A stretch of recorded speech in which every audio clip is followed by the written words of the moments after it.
let's start with the game in Los Angeles County last night, right? How did the Chargers' loss affect their chances of making the playoffs based on your numerals and numbers right in front of you, Steve? Yeah, not too significantly in terms of making the playoffs.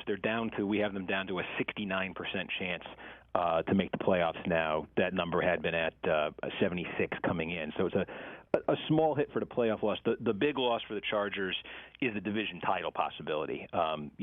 Win that game over the Chiefs last night, they got a real shot at winning the division. Instead, now it's the Chiefs really in the driver's seat in the not just in the AFC West. Now, if you look at that top seed race, the Chiefs, we've been watching their number just rise every week. The Chiefs are at a 33% shot right now to get the top seed in the AFC. Oh, my gosh. So 1 in 3 shot of them having the entire playoffs come through Arrowhead. And that number, I imagine, improved vastly with that overtime win on Thursday night. Same with their division hopes, right? I imagine. Yeah, absolutely. And I think that the Chiefs are playing so great right now. You just look like it's they're kind of back. Obviously, the Chiefs we used to know.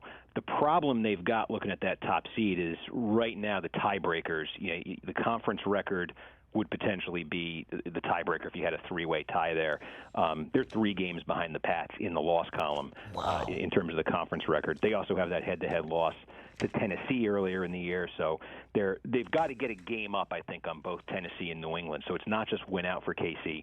They're going to need one or both. They're going to need both New England and Tennessee to lose a game. Which is why that's as low as 33%, even though it's high. Look, 33% with 3 games to go is something the Chiefs would have signed for when they were 3-4. But that's why that number isn't any higher, is because you're factoring in the fact that if they're in any other heads-up tiebreak with Tennessee, obviously head-to-head knocks them out. And if they're in a multiple mosh pit tiebreak and conference record is a tiebreaker, then their previous losses to the Chargers and obviously,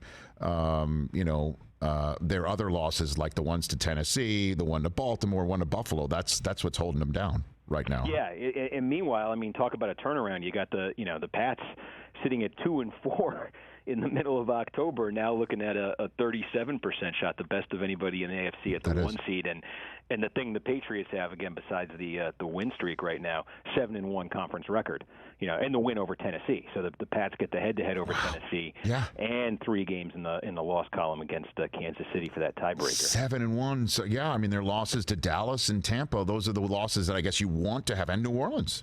Right. That's it. They were only conference loss to Miami. The other conference, yep. Wow. Okay, so of the teams that are on the outside looking in right now in the AFC, we call it. Look, I don't know who came up with this, Steve. As you know, I've been involved with the NFL since 2003 and day in, day out, and at Sports Center from 96 on. I don't know who came up with the phrase "in the hunt," but we here at the Rich Eisen Show, we call it "sniffing it." That's the way we refer to it. Those teams who are sniffing it, because they're sniffing the playoffs.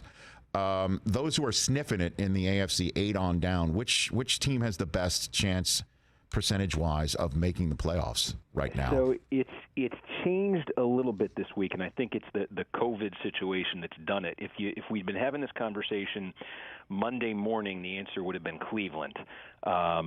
Cleveland by a few points over Cincinnati.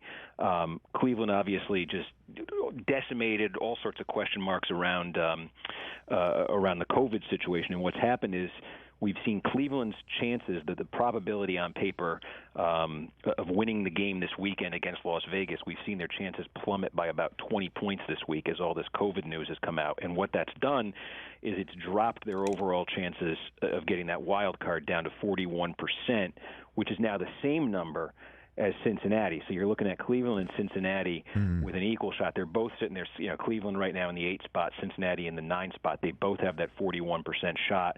Cleveland would be in better position, I think, at full strength going into this game against the Raiders. But if they don't get the win this weekend, obviously they're in big trouble. Hey, you watched all the way to the end. Thanks for that. Watch more right here.